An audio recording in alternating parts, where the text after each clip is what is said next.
ஓம் நம சிவாய.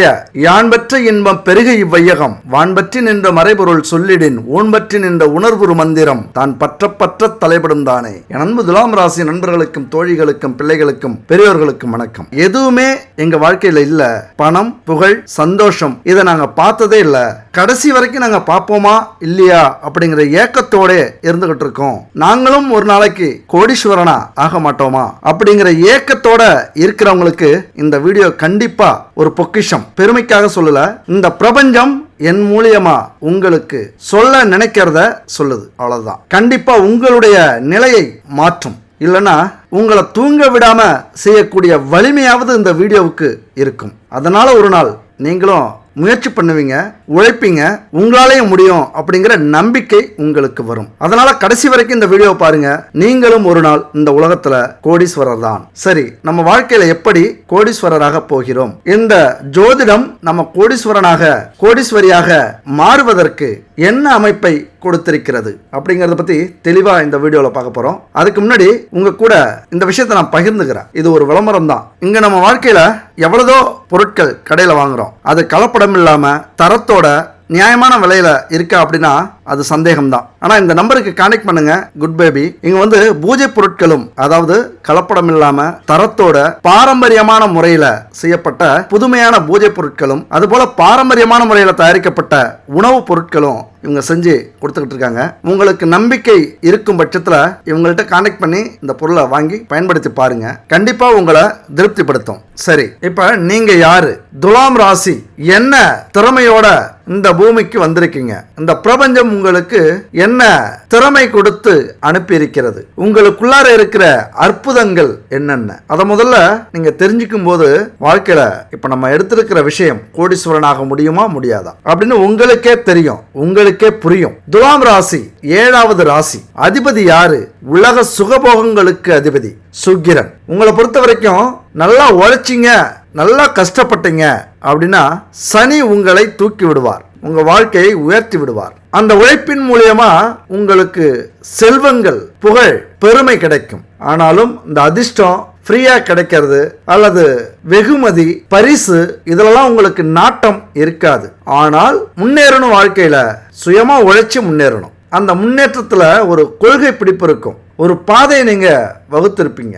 இப்படித்தான் நம்ம வாழ்க்கையில முன்னேறணும் அப்படிங்கிற ஒரு ஃபார்முலா, ஒரு கால்குலேட் உங்கள்கிட்ட இருக்கும். எப்படி வேணாலும் வாழலாம் அப்படிங்கிறது உங்களுக்கு பிடிக்காது. எவ்வளவு பெரிய சங்கடம், கஷ்டம், துன்பங்கள் நீங்க அனுபவிச்சாலும் உங்களது பாதையிலிருந்து ஒரு இஞ்சி கூட நகர மாட்டீங்க. அப்போ உங்களது அந்த நேர்மை, நீதி, அந்த கொள்கை பிடிப்பு, சனி பகவான் உங்களை வெற்றியை நோக்கி பயணிக்க வைப்பார். அந்த வெற்றியை நோக்கி பயணிக்கும் போது சுக்கிர பகவான் உங்க வாழ்க்கைக்கான வளர்ச்சியை, சுகபோகங்களை கொடுக்க தயாராக இருக்கிறார். உங்கள் வீட்டு அதிபதி. கண்டிப்பா இந்த சமூகத்துல துலாம் ராசி நண்பர்களும் தோழிகளும் உயர்ந்த மனிதர்களாக ஒரு நாள் கண்டிப்பா வாழ்வீங்க. அழகு, கலை உணர்ச்சி இதுக்கெல்லாம் அதிபதி சுக்கிரன். அடுத்தவர்களுடைய கவனத்தை ஈர்க்கக்கூடிய கவர்ச்சி உங்கள்கிட்ட உண்டு. அழகு அப்படின்னா உங்களுக்கு உசுறு. நீங்க உங்களுடைய உசுரை எங்க வச்சிருக்கீங்க அப்படின்னா அழகுல வச்சிருக்கீங்க. ஏன்னா சுக்கிரனே அப்படிதான். அழகில் உங்களை மயங்க வைப்பார், நீங்க அழகாக இருப்பீங்க. ஆனா அழகு இருக்கிற இடத்துல தான் ஆபத்தும் இருக்கும், கஷ்டங்களும் இருக்கும். ஏன்னா வேறுபாடு பார்க்காம பழகக்கூடியவர்கள், மனித நேயத்தோடு பழகக்கூடிய குணம் கொண்டவர்கள் என் அன்பு துலாம் ராசி நண்பர்களும் தோழிகளும். அதே நேரத்தில் நீதி தேவன் அப்படின்னு வர்ணிக்கப்படுற சனி துலாம் ராசியில உச்சமாகிறார். நீதி, நேர்மை, நியாயம் இதுக்கு கட்டுப்பட்டவங்க நீங்க. இந்த ராசியில சூரியன் நீச்சம் அடைகிறார். அப்ப எவ்வளவு திறமைகள் வெளியில இருந்தாலும் வீட்டுக்குள்ளார உங்களது துணையை நம்பிதான் நீங்க பொறுப்பு நடத்தியாகணும். வீட்டு நிர்வாகத்தை சமாளிக்கிறது கொஞ்சம் கஷ்டம். நாட்டையே ஆளக்கூடியவர்களாக நீங்கள் இருந்தாலும், அந்த வலிமை பெற்றிருந்தாலும் வீட்டை நிர்வாகம் செய்யறதுல கொஞ்சம் தடுமாறுவீங்க. பல விஷயங்கள்ல கோட்டை விடுவீங்க. எங்க கடன் வாங்குறோம், எங்க வருமானத்தை சேமிக்கிறோம், எங்க வேலை செய்யறோம், எந்த உறவு முக்கியம், யாருக்கிட்ட மரியாதை கொடுக்கணும் அல்லது யாருக்கிட்ட கடன் கொடுக்கணும், யாரை நம்பணும், யாரை நம்பக்கூடாது அப்படிங்கிற அத்தனை விஷயமும் உங்களது துணை தான் பார்த்துக்கணும். அப்படியே விட்டுருவீங்க, நீங்க பார்த்துங்க எல்லாத்தையும் அப்படின்னு. ஆனா அதே நேரத்தில் வெளியில போனீங்கன்னா சுக்கிர பகவான் அதிபதி, திருடனுக்கு கூட அறிவுரை சொல்லுவீங்க. எவ்வளவு பெரிய பண்டிதர்களாக இருந்தாலும் ஆலோசனை சொல்லுவீங்க. அப்படி ஒரு நாலேஜ் உங்களுக்கு உண்டு. சரி, இதெல்லாம் வச்சுக்கிட்டு நாங்கள் கோடீஸ்வரனாக முடியுமா அப்படின்னா, ஆகச்சிறந்த அதிபதி சுக்கிர பகவான் இருக்கிறார். என்னைக்கா இருந்தாலும் ஒரு நாள் உங்களை அந்த இடத்துல அமர வைக்காம அவர் விலக மாட்டார், அழகு பார்க்காம விலக மாட்டார். அந்த நம்பிக்கையோடு உங்க வாழ்க்கையை நீங்க நகர்த்த ஆரம்பிக்கலாம். அதே நேரத்தில் உங்களுக்கு அந்த சந்தேகம்லாம் இருக்கும், அதனாலே முயற்சி பண்ணாம கூட இருப்பீங்க.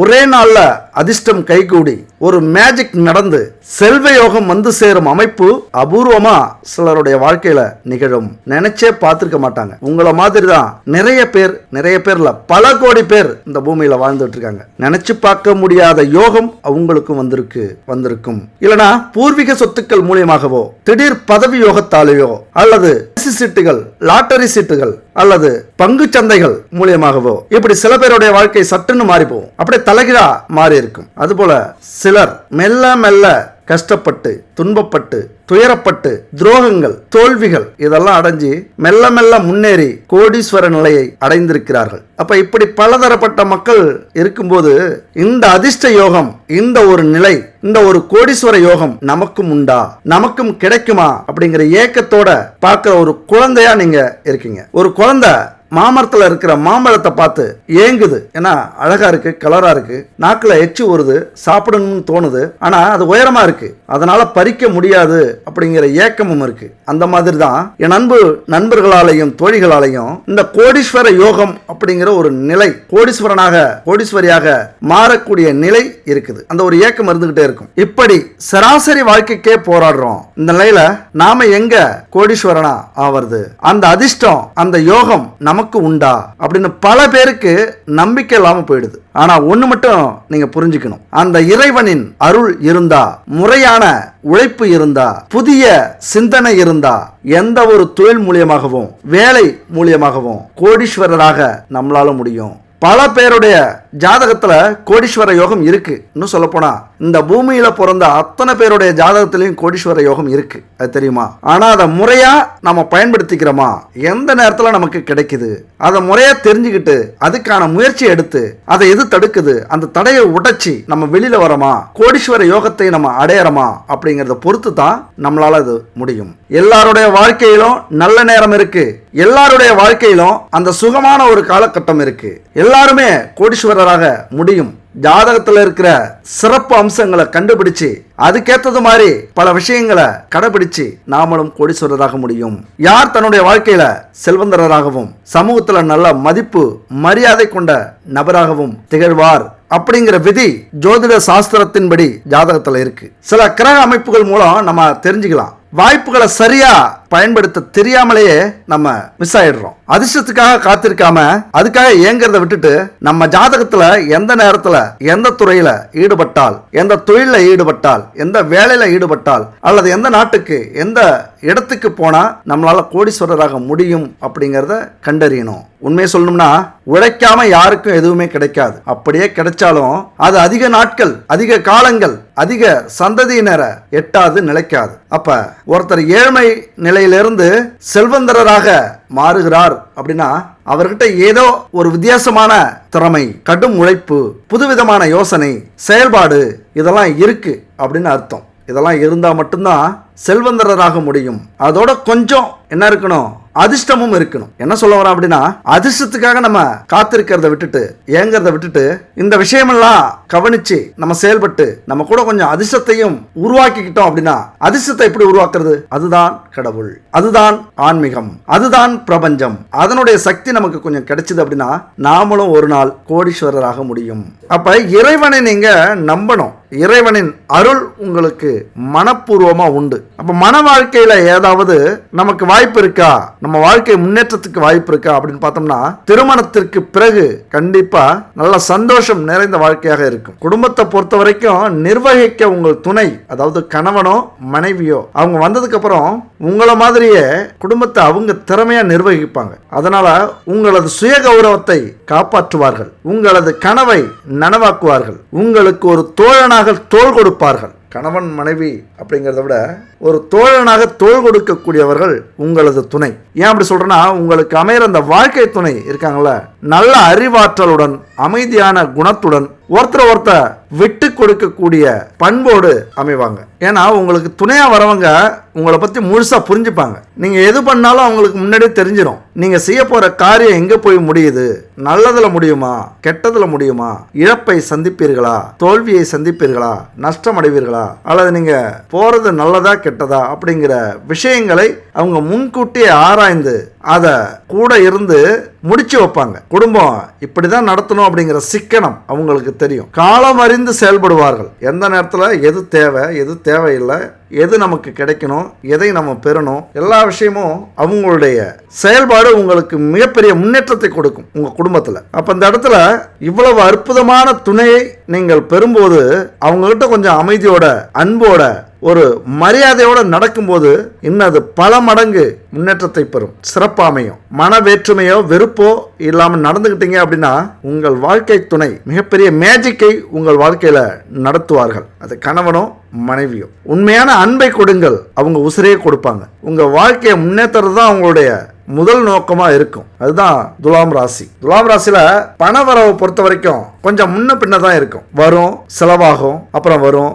செலவாகும், இப்படி. ஏன்னா கையில வர்றதுக்கு முன்னாடியே, பணம் வர்றதுக்கு முன்னாடியே செலவு வந்து நிற்கும். வீட்டை தேடி வீட்டுக்கு பணம் வர்றதுக்கு முன்னாடியே செலவு வந்துடும். லிஸ்ட்ல முன்னாடியே எழுதி வைப்பீங்க, இந்த செலவு இதுக்கு அப்படின்ட்டு. கடைசியா கணக்கு பார்த்தா வரவை விட அதிக செலவுல வந்து நிற்கும். அதனால சேமிக்க முடியாத சூழ்நிலை ஏற்படும். அதே நேரத்தில் குடும்ப பொறுப்புகள் அதிகரிக்கும். எல்லாருக்கும் நீங்க தான் செலவு பண்ணணும். உங்களுடைய வருமானம் தான் உங்க குடும்பத்துக்கே செலவாகும். இன்னும் சொல்லப்போனால் உங்க குடும்பத்தில் நீங்க இல்லை அப்படின்னா ரொம்ப கஷ்டப்படுவாங்க. திண்டாட்டம் அப்படின்னு சொல்லுவாங்களா, அந்த நிலைமைக்கு போயிடுவாங்க. குடும்ப பாரம் முழுசும் உங்க தலையில தான் நிற்கும். நீங்க ஒரு சுமை தாங்கி அப்படின்னு தான் சொல்லணும். எல்லா பாரத்தையும் நீங்க சுமப்பீங்க.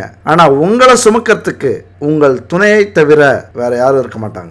ஏழை எளியவர்கள், நோயாளிகள், இவங்களுக்கெல்லாம் உதவிகள் செய்ய விருப்பப்படுவீங்க. ஆனால் அதிகமாக செய்ய முடியாது. உங்களால் முடிஞ்ச வரைக்கும் உதவி செய்வீங்க. அந்த உதவி செய்யறதுலே கொஞ்சம் இருக்கிற பணமெல்லாம் கரைஞ்சிரும். குடும்பத்தில் சுப நிகழ்ச்சிக்கு கடன் வாங்கியிருப்பாங்க, அதுபோல் உதவி செஞ்சுருப்பீங்க. குடும்பத்தில் பிறந்தவங்களுக்காக வீடு, மன, வண்டி இதெல்லாம் ஏற்படுத்தி கொடுத்துருப்பீங்க. அது உங்கள் தலையில் தான் விழும். அந்த கடனை எல்லாம் என் அன்பு துலாம் ராசி நண்பர்களும் தோழிகளும் தான் அடைக்கணும். இதெல்லாம் எது வரைக்கும் அப்படின்னா ஒரு நடு வயசு வரைக்கும், ஒரு 35-40 வயது வரைக்கும் வீட்டுக்காக, ஊருக்காக, நாட்டுக்காக நீங்கள் உழைச்சே ஆகணும், கஷ்டப்பட்டே ஆகணும். இதுதான் உங்களது தலைவிதி. அதே நேரத்தில் வாழ்க்கை பெரும் போராட்டமாக தான் இருக்கும். குடும்ப பிரச்சனை ஒரு பக்கம் இருக்கும், வேலை பிரச்சனை ஒன்று இருக்கும், தொழில் பிரச்சனை ஒன்று இருக்கும், கடன் பிரச்சனை, நோய் பிரச்சனை, இப்படி ஏதாவது ஒரு பிரச்சனையிலேயே உங்கள் வாழ்க்கை போராடிக்கிட்டே இருக்கும். அப்போ துணை வரும்போது நிதானமாக சிந்தித்து அவர்கள் செயல்படும் போது உங்கள் வாழ்க்கை வேறு திசையை நோக்கி பயணிக்கும். பல ஞானத்தை உங்களுக்கு கொடுப்பார்கள். முக்கியமா உங்கள் துணை ஆன்மீகத்துல மிகுந்த பக்தி கொண்டவர்களாக இருப்பார்கள். தெய்வீக யாத்திரைகள் அவர்கள் மூலியமா நீங்க போவீங்க. அப்ப உங்கள் வாழ்க்கை மாற ஆரம்பிக்கும். சிந்தனை தெளிவாகும். அந்த தெளிவே உங்களுக்கு அற்புதமான ஒரு வேலையையோ தொழிலையோ ஐடியாவையோ கொடுக்கும். இதெல்லாம் ஒரு சங்கிலி மாதிரி தான். டைரக்டா ஒரு விஷயம் நடந்துடாது. எல்லாமே ஒரு ஸ்டெப்பா நடக்கும். உங்க வாழ்க்கையில நீங்க முன்னேறீங்க அப்படின்னா உங்கள் துணை மூலியமா கண்டிப்பா கோடீஸ்வர யோகத்தை உங்களால் அடைய முடியும். துலாம் ராசியில பிறந்தவங்களுக்கு புத்திர பாக்கியத்தை பொறுத்த வரைக்கும் கொஞ்சம் தாமதமாகத்தான் கிடைக்கும். அப்படி இருந்தாலும் பெண் குழந்தைகள் பிறக்கும். அது உங்களுக்கு மிகப்பெரிய யோகம். அவர்களாலேயே நீங்க அந்த யோகத்தை அடைவீர்கள், செல்வங்களை அடைவீர்கள். சொந்த வீடு அமையுமா அப்படின்னு பாத்தீங்கன்னா 40 வயதுக்கு மேல கண்டிப்பா நீங்க சொந்தமா சம்பாரிச்சு ஒரு வீடு கட்டுவீங்க. அது சின்னதோ பெருசோ உங்களது எண்ணங்களுக்கு ஏற்றது மாதிரி, உங்களது உழைப்புக்கு ஏற்றது மாதிரி, உங்களது சிந்தனை எப்படி ஆசைப்படுறீங்களோ அப்படியான ஒரு வீட்டை கட்டுவீங்க. ஒரு குடிசை வீடோ அல்லது கோட்டையோ உங்களது எண்ணத்தை பொறுத்து தான் அது அமையும். ஆனா உங்க சொந்த உழைப்புல அதை கட்டுவீங்க 40 வயதுக்கு மேல. தொழிலை பொறுத்த வரைக்கும் அரசியல், அரசு தொடர்பான தொழில் உங்களுக்கு சிறப்பா இருக்கும். போலீஸ், ராணுவம், பதிப்பாசிரியர்கள், பத்திரிகை துறை, ஹோட்டல், இது போன்ற தொழில்லாம் உங்களுக்கு நல்ல முன்னேற்றத்தை கொடுக்கும், லாபத்தை கொடுக்கும். ஏதாவது முயற்சி பண்றீங்க, கொஞ்சம் ஐடியா இல்லாமல் இருக்கீங்க அப்படின்னா இது மாதிரியான வேலை தொழில் ஈடுபட முயற்சி பண்ணுங்க. இருந்தாலும் கூட்டு தொழில் பக்கம் மட்டும் நீங்க போகாதீங்க, பல பிரச்சனைகளை சந்திப்பீர்கள். அதே நேரத்தில் கொஞ்சம் அடுத்தவங்களோட சேர்ந்து பயணிக்கும் போது என்ன சொல்லணும்னா கைப்பிடிச்சு கால் பிடிச்சு முன்னேறணும்னு நினைச்சீங்கன்னா மிகப்பெரிய முன்னேற்றத்தை அடைவீர்கள். அது உங்களுக்கு பிடிக்காது. சொந்த உழைப்பாலேயே சொந்த முயற்சியாலேயே முன்னேறணும் அப்படிங்கிற ஒரு கொள்கையை வைராக்கியத்தை கொண்டவர்கள். அதனால உங்களது வெற்றி, அந்த உயர்வு, அந்த செல்வங்கள் எல்லாம் பொறுமையா கிடைச்சாலும் மிக பிரம்மாண்டமா பெருசா கிடைக்கும். தொழில் வியாபாரம் இதெல்லாம் செய்யணும் அப்படின்னா கண்டிப்பா கடன் வாங்கணும். கடன் வாங்கித்தான் இதை செயல்படுத்துவீங்க. அதே நேரத்தில் அங்க நிதானத்தை கடைபிடிச்சிங்க அப்படின்னா உங்களுக்கு தேவையான கடனை வாங்கி அந்த கடனை லாபத்தின் மூலியமாக, வருமானத்தின் மூலியமாக கண்டிப்பா அடைக்கலாம். கடன் வாங்கிறது தப்பு இல்லை, அந்த வாங்கிறது மாதிரியே நம்ம அடைக்கிறதுக்கான முயற்சி செய்யறதுதான் ரொம்ப ரொம்ப சரி. அப்ப இந்த ஏக்கம் மட்டும் உங்களுக்கு இருந்துகிட்டே இருக்கும். நம்மளும் வாழ்க்கையில மிகப்பெரிய கோடீஸ்வரராக, செல்வந்தரர்களாக, உலகத்துள்ள எல்லா சுகபோகத்தையும் அனுபவிக்க முடியுமா அப்படிங்கிற சந்தேகம் இருக்கும். ஆனாலும் கொஞ்சம் சோர்வு இருக்கிற பிரச்சனைகள், அப்படி நம்ம வாழ்க்கையில நடக்கிற பிரச்சனைகளை பார்த்து நம்மளே சோர்வாயிடுவோம். ஒரு ஏக்கம் வரும். ஜெயிச்சவங்களை பார்க்கும்போது ஒரு ஏக்கம் வரும். நம்மளாலாம் முடியுமா அப்படிங்கிற ஒரு அவநம்பிக்கை வரும். நம்மளாலாம் முடியுமா அப்படிங்கிற அந்த வார்த்தை மிகப்பெரிய கொடுமையானது. முடியும் முடியுமா ரெண்டுக்கும் பெரிய வித்தியாசம் இருக்கு. ஏன்னா இங்க பொதுவாகவே நம்ம வாழ்க்கையில வர வாய்ப்பெல்லாம் விட்டுட்டு நம்மளை கோடீஸ்வரனாக்கணும் விதியே ஆசைப்பட்டாலும் அதை நம்ம அனுபவிக்கிறது இல்லை, அதை நம்ம பயன்படுத்திக்கிறது இல்லை. அதையெல்லாம் விட்டுட்டு ஜெயித்தவர்களை பார்த்து நாம் ஆச்சரியப்பட்டதுண்டு, அதிசயப்பட்டதுண்டு, பொறாமை கூடப்பட்டதுண்டு. ஆனா அவர்கள் வாழ்க்கை சரித்திரத்தை புரட்டி பார்த்ததுண்டா? எத்தனை வழிகள், எத்தனை கண்ணீர் துளிகள், எத்தனை தோல்விகள், எத்தனை துரோகங்கள், எத்தனை அவமானங்கள், எத்தனை நிராகரிப்புகள், எத்தனை இழப்புகள், எத்தனை தற்கொலை முயற்சிகள். புரட்டி பார்த்தா தெரியும். ஒவ்வொரு நிமிஷமும் அவர்கள் செத்து செத்து பிழைத்தது. அவர்களுடைய இதயத்தை தோண்டணும்னா தெரியும் எத்தனை பேரால் கொலை செய்யப்பட்டு புதைக்கப்பட்டு இருக்கிறார்கள். அதுக்கப்புறம் எத்தனை அவமானங்களை, தோல்விகளை, துரோகங்களை சந்திச்சு சுயம்புவா முளைச்சிருக்கிறார்கள் அப்படின்னு அவர்களுடைய இதயத்தை புரட்டி பார்க்கும்போது தான் நமக்கு தெரியும். அது உங்களாலையும் முடியும். அதெல்லாம் விட்டுட்டு நமக்கு தடைகள் அதிகமா இருக்கு, துரோகங்கள் அதிகமா இருக்கு, வாய்ப்பே கிடைக்கல, பெத்தவங்க சரியில்லை, வந்தவங்க சரியில்லை, கிடைச்ச வேலை சரியில்லை, எடுத்த தொழில் சரியில்லை, எங்க தலையெழுத்து சரியில்லை, விதி சரியில்லை அப்படின்னா உங்களை இந்த உலகம் மட்டுமல்ல இந்த விதியும் சேர்த்து கேலி கிண்டல் செய்யும், கிண்டல் பண்ணி சிரிக்கும். அதனால நம்மளாலேயும் முடியும். கோடீஸ்வரனாக அவர்கள் மட்டும்தானா? நம்மளாலே முடியும். நாமும் மனித இனம்தான். அவர்களுக்கு கிடைச்சிருக்கிற அத்தனை வாய்ப்பும் நமக்கும் கிடைக்கும். அவர்கள் பட்ட துன்பங்களை நாமும் பெற்றால் நாமளும் ஒரு நாள் கோடீஸ்வரன் தான் அப்படிங்கிற எண்ணங்கள் உங்க மனசுல வந்தா போதும். இதை புரிஞ்சுக்கிட்டீங்கன்னா போதும். அதனால துலாம் ராசிக்கு ஜீவனஸ்தானத்துல சந்திரன் தனித்து ஆட்சி பெற்று இருக்கும் போது எந்த தொழில் மூலியமா உங்க வாழ்க்கையில மிகப்பெரிய முன்னேற்றத்தை அடையலாம் அப்படின்னா நீர் சம்பந்தப்பட்ட தொழில், நீர்லயோ அல்லது நீர் சம்பந்தப்பட்ட தொழிலோ எதுவாக இருந்தாலும் சரி. அதுபோல உணவு சம்பந்தப்பட்ட தொழில், ஹோட்டல் தொழில், கடல் சார்ந்த தொழில், மீன்பிடி அல்லது கடல்ல எந்த தொழில் செஞ்சாலும் உங்களுக்கு மிகப்பெரிய வெற்றியை கொடுக்கும். அது மட்டும் இல்ல அரசு துறையில உங்களுக்கு வேலை கிடைக்கக்கூடிய வாய்ப்பு இருக்கு. அது பெரிய பெரிய பதவி உயர்வு கிடைக்கும் அங்க இருந்தீங்க அப்படின்னா. அதே நேரத்தில் உங்களது திறமை வெளிப்படணும். தனி திறமை எல்லாருக்கிட்டையும் இருக்கிற திறமை மாதிரி இல்லாம உங்களுக்குன்னு ஒரு தனி திறமை, வித்தியாசமான திறமைகள் இருக்கும்போது நீங்க சீக்கிரமா, அதாவது ஒரே நாள்ல உலக ஃபேமஸ்னு சொல்லுவாங்கல்ல, அந்த மாதிரி மிக விரைவாக ஃபேமஸ் ஆயிடுவீங்க. தொழில் ரீதியா முன்னேற்றம், புகழ் இதெல்லாம் கிடைக்கும். அதுபோல உங்களுக்கு வாக்கால், அதாவது பேச்சால் சம்பாதிக்கக்கூடிய யோகம் உண்டு. எப்படின்னா வக்கீல் பணி, ஆசிரியர் பணி, இப்படிப்பட்ட தொழில்கள் உங்களுக்கு நல்லா வெற்றியை கொடுக்கும். அது மட்டும் இல்ல இந்த கலை, இசை, சினிமா துறை சூப்பரா வரும். ஏன்னா சுக்கிரன் அதிபதி. சுக்கிரன் யாருக்கு அதிபதி? கலைக்கு அதிபதி, உங்களுக்கும் அதிபதி. உங்கள்கிட்ட இயற்கையாகவே நீங்க பிறந்ததிலிருந்தே இந்த கலை சம்பந்தப்பட்ட விஷயங்கள் உங்களுக்கு ஒரு ஆர்வம் இருக்கும். அது உங்க உடம்புலே கலந்துருக்கும். அப்ப அதன் மூலியமா தொழில் செஞ்சா மிகப்பெரிய வெற்றியை உங்களால் அடைய முடியும். அது மாதிரி பூமி, மனை சம்பந்தப்பட்ட தொழில் நல்லா இருக்கும் உங்களுக்கு. 10வது இடத்துல குரு பகவான் பார்வை இருந்தது. 10ல் குரு பார்வை கிடைக்கும் போதெல்லாம் இந்த கணக்கு, கம்ப்யூட்டர், இந்த வணிகம் தொடர்பான விஷயங்களை சாதிப்பீங்க. அந்த தொழில் உங்களுக்கு மிகப்பெரிய வெற்றியை கொடுக்கும். அதுபோல மருந்து, கெமிக்கல் இந்த துறையில சாதிக்கலாம். எப்பொழுதுமே இந்த சனி ராகு இது போன்ற பாவ கிரகங்கள் 10ஆம் வீட்டில் அமையும் போது உங்கள் தொழில் நிலையில கொஞ்சம் மாற்றம் ஏற்படும். வேற மாதிரியா ரொம்ப கஷ்டப்பட்டு இருப்பீங்க, மிகப்பெரிய பிரச்சனையை சந்திச்சுட்டு இருப்பீங்க, வாழ்வா சாவாங்கிற போராட்டத்துல இருப்பீங்க. அப்ப இந்த ராகு பகவான் ஒரு ஆசையை உங்களுக்கு ஏற்படுத்துவார். இந்த பாவ கிரகங்கள் சனி ராகு இவங்க சேரும்போது ஆசையை எப்படி ஏற்படுத்துவார் அப்படின்னா, இந்த வழியில போ, நிறைய வருமானம், சொகுசா வாழலாம் அப்படிங்கிற ஆசை காட்டுறது. அப்படி சட்டத்துக்கு விரோதமான தொழில்கள் செஞ்சு சம்பாதிக்கக்கூடிய வாய்ப்பும் உங்களுக்கு நிறைய கிடைக்கும் நீங்க வாழ்ற வாழ்க்கையில. அது போன்ற காலகட்டத்தில் தான் நீங்க மிகவும் நிதானமாக இருக்கணும். அந்த இடத்துல விதி பயங்கரமா வேலை செய்யும், கர்மா வேலை செய்யும். பட்டது போதும் அப்படின்னு எது நல்லது எது கெட்டது ரொம்ப சிந்திக்க வேண்டிய இடங்கள் இதெல்லாம். அதாவது உழைக்காம ஒரு வாய்ப்பு கிடைக்கும் போது அதை பத்தி சிந்திக்கிறது உங்களை பொறுத்த வரைக்கும் நல்லது. துலாம் ராசி நண்பர்களை, தோழிகளை பொறுத்த வரைக்கும் அது மாதிரி தொழில் ரீதியா பல போராட்டங்களை சந்திப்பீங்க. இந்த இடத்துல தோல்வி பயம்லாம் உங்களுக்கு வரும். சரியா அதை நிராகரித்து, உழைக்காம கிடைக்கக்கூடிய வருமானத்தை நிராகரித்து திரும்பி பார்த்தீங்க அப்படின்னா மிகப்பெரிய வாய்ப்பு உங்களுக்கு கிடைக்கும். சனி பகவான் அற்புதமான வாய்ப்பை கொடுப்பார். ஏன்னா எல்லாமே ஒரு சோதனை தான். நம்ம வாழ்க்கையில ஒவ்வொரு நேரமும் சோதனை தான். சோதித்து பலன் பெற்று கொண்டிருக்கிறோம், அவ்வளவுதான். அதனால தொழிலை பொறுத்த வரைக்கும் நேர்மையான தொழில் மிக மிக அவசியம் உங்களுக்கு. இப்ப துலாம் ராசி செல்வம் கொழிக்க, செல்வ வளம் பெருக கண்டிப்பா இறைவனின் துணை உங்களுக்கு வேண்டும். கிரகம் மிக மிக முக்கியமானது. அடுத்தது முக்கியமா உங்க ஜாதகத்தில் நீங்க கவனிக்க வேண்டிய இடம் எதுன்னு பாத்தீங்கன்னா, லாபஸ்தானம் எனப்படும் 11ஆம் இடம்,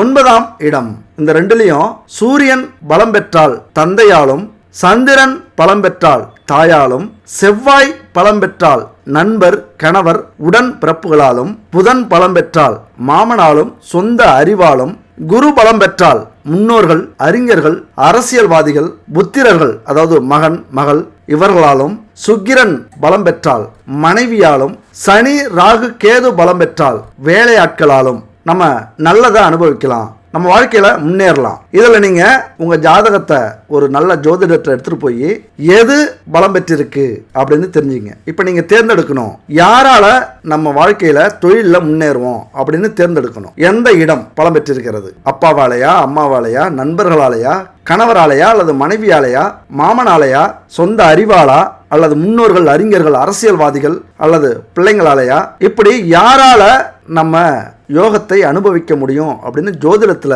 தெரிஞ்சுங்க, ஜாதகத்தை பார்த்து தெரிஞ்சுங்க. இன்னொரு விஷயம், இதுல பலம் பெற்றிருக்கும் போது நேர்மையற்ற வழியிலும் செல்வம் சேரும். இதை நீங்க சுத்தமா தவிர்த்து விடுவது நல்லது. நம்ம வாழ்க்கை முழுவதும் நல்லா சம்பாதிக்கணும், புண்ணியத்தை சேர்க்கணும், நம்முடைய சந்ததிகளும் நம்முடைய செல்வத்தை அனுபவிக்கணும் அப்படின்னு நினைச்சீங்கன்னா நேர்மையற்ற வழியில் உங்களுக்கு செல்வம் சேரக்கூடிய வாய்ப்பு அதிகம். அதை தவிர்த்து விடுங்கள். கிரகங்கள் தன்னிச்சையா நமக்கு பலன் கொடுக்காது. இந்த இடத்துல நல்லா புரிஞ்சுக்கங்க, கிரகங்கள் தன்னிச்சையா நமக்கு பலன் கொடுக்காது. ராசியின் தொடர்பில் பலன்களை இறுதி செய்யும். அந்த அளவுக்கு ராசிக்கு ஒரு சிறந்த இடம் இருக்கிறது நம்முடைய ஜாதகத்துல. ஏன்னா ராசி மிக முக்கியமானது. சந்திரன் அமைந்த இடம் ராசியாக அமைக்கப்பட்டு இருக்கிறது. அப்ப கர்மவினை காலத்துடனும், காலம் ராசியுடனும், ராசி பிறந்த நம்முடைய ஜாதகத்துடனும் இணைந்திருக்கும். இப்படி கர்மவினை பிறந்த நம்மோடு இணைய இந்த ராசியின் பங்கு மிக மிக முக்கியம். கர்மவினை நம்ம கூட வந்து சேரணும் அப்படின்னா இந்த ராசி அதிகமான முக்கியத்துவம் வாய்ந்ததாக இருக்கு. அதனாலதான் சொல்றேன், இந்த ராசியை வணங்க வேண்டிய கட்டாயத்துல நம்ம இருக்கோம். யாருமே ராசியை அலட்சியப்படுத்தாதீங்க. எப்போது நீங்கள் பூஜை அறையில பூஜை செஞ்சாலும், கோவில்ல போய் வணங்கினாலும் உங்கள் ராசியை மறக்காதீங்க. முதல்ல குலதெய்வம், அடுத்தது ராசி, அடுத்தது இஷ்ட தெய்வம், இப்படி உங்களது வேண்டுதலை வைங்க. இப்ப துலாம் ராசி நண்பர்கள் என்ன மந்திரம் சொல்லலாம் அப்படின்னா, இந்த மந்திரம் ஸ்கிரீன்ல இருக்கு. முக்கியமான மந்திரம். எப்பொழுதுமே வீட்டில் இருந்தாலும், தொழில் செய்யற இடத்துல இருந்தாலும், கோவிலுக்கு போனாலும் இந்த மந்திரத்தை கண்டிப்பா சொல்லுங்க. துலாம் ராசிக்கான மந்திரம் ஓம் ஹ்ரீம் ஸ்ரீம் சுக்ராய நம. 9 முறை சொல்லலாம், 18 முறை சொல்லலாம், 16 முறை சொல்லலாம், 27 முறை சொல்லலாம், 108 முறை சொல்லலாம். உங்களால எவ்வளவு சொல்ல முடியுமோ இந்த மந்திரத்தை நேரம் கிடைக்கும் போதெல்லாம் சொல்லுங்க.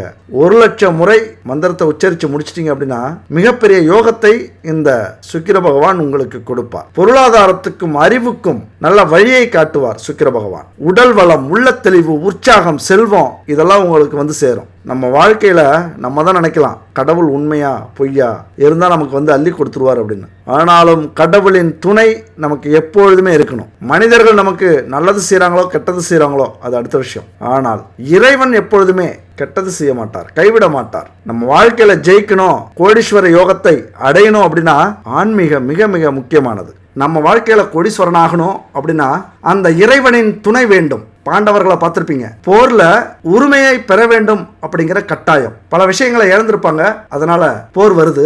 கௌரவர்கள் 100 பேர், அவங்க கூட இருந்தவங்களும் பல ஆயிரம் பேர். பாண்டவர்கள் 5 பேர், அவர்கள் கூட இருந்தது யாரு? கண்ணன் ஒருவனே, இந்த பரமாத்மா. ஆண்டவன் துணையுடன் அறவழியில் செயல்பட்டு இன்னல்களை எல்லாம் கடந்து வெற்றி பெற்றனர் பாண்டவர்கள். அது காரணம் யாரு? கண்ணன் பரமாத்மா. ஒவ்வொரு இடத்திலையும் அவர் கூட நின்னார், துணை புரிந்தார், இன்னல்களை எல்லாம் எளிதாக கடக்க வைத்தார், உலகத்தை புரிய வைத்தார்.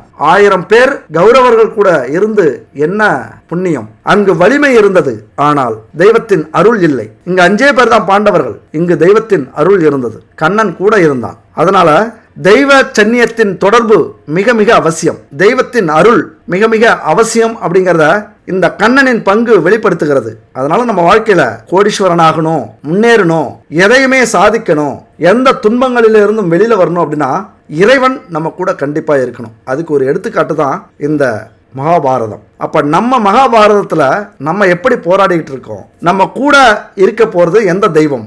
அல்லது தெய்வத்தை நம்ப மாட்டேன், உழைப்பால என்னால உயர முடியும், இது யார் தெரியுமா? இது ஒரு கர்வம். யாரு? கௌரவர்களுடைய எண்ணங்கள். கடவுள் அப்படிங்கிறவரும் ஒருத்தன் இல்ல, உழைப்பு ஒன்று இருந்தா போதும் அப்படின்னு சொல்றவங்கலாம் 1000 பேர் இல்ல, கோடிக்கணக்கான பேர் துணை இருந்தாலும் அவங்களால ஜெயிக்கவே முடியாது வாழ்க்கையில். இன்னைக்கு உயர்ந்த இடத்துல இருக்கிற அத்தனை கோடீஸ்வரர்களும் தெய்வத்தின் துணை கொண்டு வந்தவர்களாகத்தான் இருக்கும். இதுல யாருமே சந்தேகப்பட வேண்டிய அவசியமே இல்லை. தெய்வத்தின் துணை மிக மிக முக்கியமானது. நமக்கு பஞ்சபூதங்கள் அப்படின்னு கேள்விப்பட்டிருப்பீங்க. பஞ்சபூதங்கள் என்ன? நிலம், நீர், காற்று, ஆகாயம், நெருப்பு. இது பஞ்சபூதங்கள். ஆனா நமக்கு பஞ்சபூத பிரச்சனை இருக்கு தெரியுங்களா?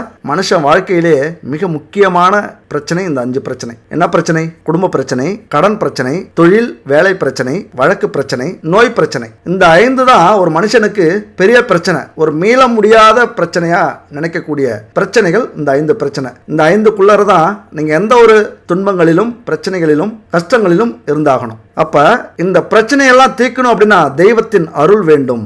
பாண்டவர்களுக்கு கிடைத்த கண்ணனை போல் நம்முடைய பிரச்சனை தீர்ந்து நம்முடைய மகாபாரத போரில் வெற்றி பெறணும் அப்படின்னா நமக்கான தெய்வம் கண்டிப்பா தேவை. அப்ப பரிகாரங்கள்ங்கிறது மிக முக்கியம். தெய்வத்தை சந்தோஷப்படுத்தணும் அப்படின்னா பரிகாரங்களும் மிக முக்கியம். தெய்வத்தின் பார்வை நம்ம மேல கிடைக்கணும் அப்படின்னா பரிகாரங்கள் மிக மிக முக்கியம். அலட்சியமே செய்யக்கூடாது இந்த விஷயத்துல. ஏன் பரிகாரங்கள் அப்படின்னா கர்ம வினைகள் தீரணும் அப்படின்னா நமக்கு கஷ்டங்கள் வந்து கர்ம வினை தீரும். அப்ப நம்ம வாழ்க்கையில முன்னேறவே முடியல, ஒரே நிலையில இருக்கும் அப்படின்னா நம்மளா அந்த கஷ்டத்தை அனுபவிக்கிறது தான் பரிகாரம். கஷ்டம் நிறைய வந்திருக்கு, நிறைய அனுபவிச்சிட்டோம் அப்படின்னா அது பாடம். அடுத்தது நல்ல காலம் பிறந்துச்சு அப்படின்னு அர்த்தம். அப்ப நீங்க முயற்சி பண்ணீங்க அப்படின்னா கண்டிப்பா ஜெயிக்கலாம். ஆனா கஷ்டங்களும் இல்லை, சந்தோஷமா இருக்கும், ஆனா வாழ்க்கையில பெரிய இடத்துக்கு வர முடியல, பெரிய லெவலுக்கு போக முடியல அப்படின்னா இந்த பரிகாரங்களை செய்யணும். நாமளா போய் கஷ்டப்படணும். அப்ப நம்மளா கஷ்டப்படணும், அப்படி எதுவுமே செய்யக்கூடாது, தானா நடக்கணும் அப்படின்னா நடக்காது. பூஜைகள், ஆன்மீக பயணம், யாத்திரைகள், அதுபோல கிரிவலம், உண்ணாவிரதங்கள், நம்மளே வருத்திக்கக்கூடிய பல பரிகாரங்களை நம்ம செய்யணும். அதுக்கு இந்த பரிகாரம் நல்ல பரிகாரமா இருக்கும். இதெல்லாம் முயற்சி பண்ணி பாருங்க. உங்கள் வீட்டில் செல்வம் சேரணுமா? திருமகளின் மகாலட்சுமியின் பார்வையும் குபேரனின் அருளும் சேர்ந்து குறைவற்ற செல்வத்தை கொடுக்கணுமா? அப்ப இந்த எளிய பூஜையை நீங்க செய்யுங்க. ஒரு விஷயம் ரொம்ப முக்கியம். இங்க என்ன முக்கியம் அப்படின்னா உண்மையான பக்தியும் நம்பிக்கையுடனும் இந்த பரிகாரத்தை செய்யுங்க. நான் உண்மையா நம்பிக்கையா இந்த பரிகாரத்தை செய்யறேன் அப்படின்னு உத்தரவாதம் கொடுத்தீங்கன்னா போதும், கடவுள்கிட்ட உங்க வீட்டுல செல்வ மகளும் குபேரரும் நிரந்தரமாக வாசம் செய்வார்கள். பூஜையை தொடங்கறதுக்கு முன்னாடி சில பொருட்கள் வாங்குறது அவசியம். முதல்ல பூஜை செய்யற நாளை தேர்ந்தெடுத்துக் கொள்ளுங்கள். என்னைக்கு நம்ம பூஜை செய்ய போறோம்? தொடர்ந்து 9 வாரம் அல்லது தொடர்ந்து 9 மாதம். என்னைக்கு பூஜை செய்ய போறீங்க அப்படின்னா வெள்ளிக்கிழமை. என்னைக்கு நீங்க பூஜை செய்ய போறீங்க அப்படின்னு முடிவு பண்ணீங்க. வாரம் வெள்ளிக்கிழமை பூஜை செய்ய போறீங்களா அல்லது மாசத்துல ஒரு வெள்ளிக்கிழமை பூஜை செய்ய போறீங்களா அப்படின்னு முடிவு பண்ணிக்கங்க. அடுத்தது நம்ம கோடீஸ்வரனாக மாறணும் அப்படின்னா நம்ம என்ன பண்ணோம்? பணத்திற்கு அதிபதியாக விளங்கக்கூடிய மகாலட்சுமி, குரு பகவான், குபேரர், சுக்கிரர், ராகு பகவான் இவர்களுடைய அருள் நமக்கு பரிபூர்ணமாக கிடைக்கணும். இவங்களுடைய அருள் கிடைச்சாதான் நம்ம கோடீஸ்வரனாக ஆக முடியும். அப்ப இந்த 5 பேருடைய அருள் கிடைக்கணும் அப்படின்னா பிரம்ம முகூர்த்தத்துல எழுந்திருக்கணும். என்னைக்கே அந்த வெள்ளிக்கிழமை 9 நாட்களும் அந்த பிரம்ம முகூர்த்தத்துல தான் தேவர்களும் பித்ருக்களும் நம்ம வீடு தேடி வருவாங்க. அவங்க வர நேரத்துல நம்ம முழிச்சிருக்கணும். அப்ப அந்த பிரம்ம முகூர்த்தத்துல எழுந்திருச்சு எங்கேயும் போக கூடாது, கதவு கிட்ட போகணும். கதவை திறந்து மகாலட்சுமியே வருக, 30 முக்கோடி தேவர்களே வருக அப்படின்னு 3 முறை சொல்லுங்க. 3 முறை சொல்லிட்டு அதுக்கப்புறம் போய் குளிச்சுட்டு பூஜை அறையவும் வாசலையும் சுத்தம் பண்ணிட்டு வாசல்ல சாணம் தெளிங்க. நீங்க நகரத்துல இருந்தீங்க அப்படின்னா மஞ்சள் தண்ணியை கரைச்சி அதை வாசல்ல தெளிச்சிங்க. கொஞ்சம் உங்க இடத்துக்கு ஏற்ற மாதிரி தெளிச்சுக்கிட்டு பச்சரிசி மாவால கோலம் போடுங்க. இது மிகப்பெரிய புண்ணியம் கிடைக்கக்கூடிய செயல். பாரம்பரியமா நம்ம செஞ்சுக்கிட்டு இருக்கோம். இதுக்கு பெரிய வரலாறே உண்டு. 1000 ஏழைகளுக்கு உணவு போடுறதும் இந்த பச்சரிசி மாவு கோலம் போடுறதும் ஒண்ணு. பூச்சி புழுக்கள் எறும்புக்கள் இதை எடுத்துட்டு போய் சாப்பிட்றது அந்த புண்ணியத்தை நமக்கு ஏற்படுத்தி கொடுக்கும். அதனால இந்த பச்சரிசி மாவால் கோலம் போடுங்க. பொடியாலேயோ மண்ணாலேயோ கோலம் போடாதீங்க. கோலம் போட்டுட்டு பூஜை அறையில போய் வழக்கமா தீப தூபம் ஏத்துங்க. சாம்பிராணி புகைய நல்லா தூவ விடுங்க.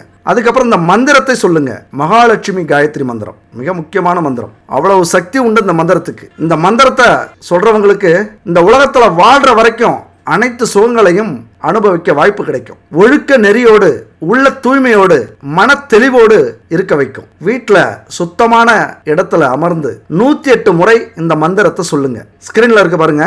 மகாலட்சுமி காயத்ரி மந்திரம். ஓம் ஸ்ரீ மகாலட்சுமியேச வித்மகே விஷ்ணு பதன்யேச தீமகி தன்னோ லட்சுமி பிரசோதயாத் அப்படிங்கிற இந்த மந்திரம் எத்தனை முறை? 108 முறை கண்டிப்பா சொல்லுங்க. 1 மணி நேரம் ஆனாலும் பரவாயில்ல. கோடீஸ்வரன் ஆகணும் அப்படின்னா இந்த மந்திரத்தை சொல்லுங்க. சொல்லிட்டு அன்னைக்கு நீங்க என்ன வேலை தொழில் செய்றீங்களோ அதை மனப்பூர்வமா செய்யணும்.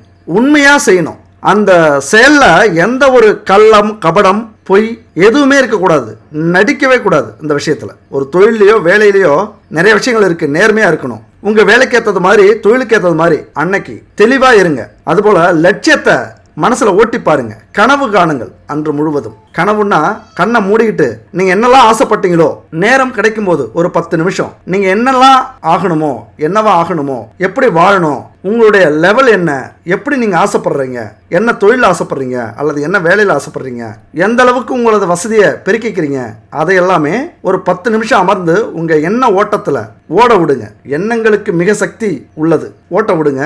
அப்புறம் மாலையில ஒரு 8 அகல் விளக்குல தீபம் ஏற்றணும். 8 அகல் விளக்குலையும் சுத்தமான பசுனை ஊற்றி அப்புறம் பஞ்சு திரிய மஞ்சள்ல கலங்க. மஞ்சள் வீட்டில் வச்சிருப்பீங்களா அதில் கலந்து 8 வகையான திரிய அதில் சுற்றி வைங்க. மஞ்சள் திரிய அதில் வச்சு தீபம் ஏற்றுங்க. இரவுல காலையில் எப்படி தீப தூபம் ஏற்றி சாமியை கும்பிட்டீங்களோ அதே போல இப்பயும் வணங்குங்க. ஒரு நாளைக்கு 108 முறை அப்படிங்கிற அந்த மந்திரத்தை காலையில் ஒரு 54 முறையும் இந்த மாதிரி மாலையில் ஒரு 54 முறையும் சொல்லலாம். உங்க நேரத்துக்கு ஏற்ற மாதிரி நீங்கள் பிரிச்சுக்கலாம். அதே போல் சொல்லுங்க. இதில் முக்கியமான விஷயம் என்னன்னு பார்த்தீங்கன்னா என்ன பொருள் முக்கியமாக தேவைப்படுது நீங்கள் பயன்படுத்தி ஆகணும் அப்படின்னா நெய். இது மகாலட்சுமியின் அம்சம். மஞ்சள் கலக்குறீங்க திரியில குரு பகவானுக்குரிய பொருள் அது. தீபம் எல்லா தெய்வங்களுக்கும் எல்லா தேவர்களுக்கும் உரிய பொருள். திரியோட இந்த 4மே மிக மிக முக்கியமானது. முக்கியமானதுன்னா தரம் கலப்படம் இல்லாத சுத்தமான நெய்யா இருக்கணும். 9 நாளும் நீங்க பச்சரிசியை ஊற வச்சு அரைச்சி கோலம் போடணும். இதெல்லாம் உங்களால முடியல நீங்க இருக்கிற வேலைக்கு அப்படின்னா இந்த நம்பருக்கு கான்டாக்ட் பண்ணுங்க. 9 விதமான பூஜை பொருட்கள் கலந்த பச்சரிசி கோலமாவு கட்டி வச்சிருக்காங்க. பவுடரும் வச்சிருக்காங்க. பச்சரிசியால இது வரைக்கும் யாரும் பவுடரால கோலம் போட்டிருக்க மாட்டாங்க. மண் பொடியால தான் போட்டிருப்பாங்க. இவங்க பச்சரிசியாலேயே பொடியும் வச்சிருக்காங்க கட்டியும் வச்சிருக்காங்க. அப்படியே வேலையே இல்லை. தண்ணியில் நனைச்சி உடனே கோலம் போட்டுடலாம். நெய்யும் இவங்கள்ட்ட சுத்தமான நெய் பசுமாட்டு நெய் இருக்கு. தீபத்திரியும் இருக்கு. இவங்கள்ட்ட வாங்கி பயன்படுத்தி பாருங்க. தேவைன்னா இவங்கள்ட்ட கான்டாக்ட் பண்ணி வாங்கிக்கோங்க. அடுத்தது மகாலட்சுமி தாயாருடைய படத்துக்கு முன்னாடி அந்த தீபத்தை வச்சு வடக்கு பார்த்து அந்த தீபத்தை வச்சு தீபத்தை ஏத்துங்க. இப்படி 8 தீபத்தையும் ஏத்தணும் அப்படின்னா அஷ்டலட்சுமிகள் எல்லாருமே நம்ம வீட்டுக்கு வந்துருவாங்க. அனைத்து செல்வங்களையும் அள்ளி கொடுப்பார்கள். இதனால கிடைக்கிற பலனை சொல்லணும் அப்படின்னா இந்த வீடியோவை பத்தாது. நிறைய போகும். நிறைய நேரம் ஆகும். வேண்டாம். கண்டிப்பா உங்களை கோடீஸ்வரனாக்கும். ஒரே வரியில சொல்லணும்னா இப்படிதான் சொல்லணும். நீங்க செல்வந்தரியாக மாறுவது நிச்சயம். இந்த 9 நாட்களுக்கு மட்டும் இதை செஞ்சு பாருங்க. அஷ்ட ஐஸ்வர்யங்களும் அஷ்டமா சித்திகளும் இந்த மந்திரத்தை சொல்லி வழிபட்டா கிடைக்கும் அப்படிங்கிறது பல்லாயிரக்கணக்கானவர்களுடைய அனுபவம். இங்க முதல்ல நம்பிக்கை தான் முக்கியம். அடுத்தது நம்முடைய எண்ணங்கள் மிக மிக முக்கியம். அடுத்தது தரமான பொருட்கள் முக்கியம். அப்படி எண்ணங்கள் உறுதியா இருந்தா எதை நம்ம நினைக்கிறோமோ அதை சாதித்து காட்டலாம். நல்ல எண்ணங்களை நம்பிக்கை எண்ணங்களை மகிழ்ச்சி எண்ணங்களை திரும்ப திரும்ப நம்ம நினைக்கிறப்ப அது உடனே உழைப்பா மாறும் கனவா மாறும். அதுக்காக நம்ம கஷ்டப்படுவோம். நமக்கான ஒரு ஊக்கத்தை கொடுக்கும் தைரியத்தை கொடுக்கும் தன்னம்பிக்கையை கொடுக்கும். நம்முடைய சக்தி நம்முடைய எண்ணத்தில் தான் இருக்கிறது. இது நல்லா புரிஞ்சுக்கங்க. இவ்வளவு நேரம் பேசுறது எதுவுமே உங்க காதுல வீழனாலும் நீங்க கவனிக்கல அப்படின்னாலும் இதை முக்கியமா கவனிங்க. எண்ணங்கள் மிக மிக முக்கியமானது. இவ்வளவு விஷயம் சொன்னதையும் நீங்க நம்பினாதான் அடுத்தது உங்க வாழ்க்கையில் நீங்க கோடீஸ்வரராக மாற முடியும். அப்ப எண்ணம் நம்பிக்கை மிக மிக முக்கியமானது. அதனால விழிப்போடு இருங்கள். மனம் அப்படிங்கிற நிலத்துல எதை போடுறோமோ அதுதான் விளையும். அதில் எதை போடணும் அப்படிங்கிறத நம்ம சிந்திச்சு போடணும். நம்ம வாழ்க்கையில் முன்னேறணும்னா எப்படி வேணாலும் முன்னேறலாம். ஆனால் எப்படி முன்னேறணுங்கிற ஒரு கட்டுப்பாடு இருக்குது, ஒரு நீதி இருக்குது, ஒரு நியாயம் இருக்குது. அதன்படி நம்ம முன்னேறணும் அப்படிங்கிறதா மிக மிக முக்கியமானது. எப்பொழுதுமே இதை கடைபிடிங்க. உண்மை, உழைப்பு, உதவி, ஆன்மீகம், அதாவது இறைவனை நம்புவது. இதை மட்டும் மனசில் வச்சுங்க. நம்பிக்கையோடு உறுதியோடு முயற்சி பண்ணீங்க அப்படின்னா நீங்களும் ஒரு நாள் கோடீஸ்வரன் தான். எப்பொழுதுமே இறைவன் துணையோட பயணம் செய்யுங்கள். இறைவனை பார்த்து இப்படி கேளுங்க, என்னை எத்தனை துரைகள் வீழ்த்தினாலும், எத்தனை துன்பங்கள் வீழ்த்தினாலும், எத்தனை விதிகள் வீழ்த்தினாலும் என்னை அழ வைக்கவும் விழ வைக்கவும் 1000 பேர் இருந்தாலும் வாழ வைக்க நீ இருக்கிறாய் ஈசனே அப்படின்னு சொல்லிட்டு உங்களது முயற்சியை தொடங்குங்கள். அடுத்த ஒரு அற்புதமான வீடியோவில் சந்திக்கலாம். நன்றி, வணக்கம்.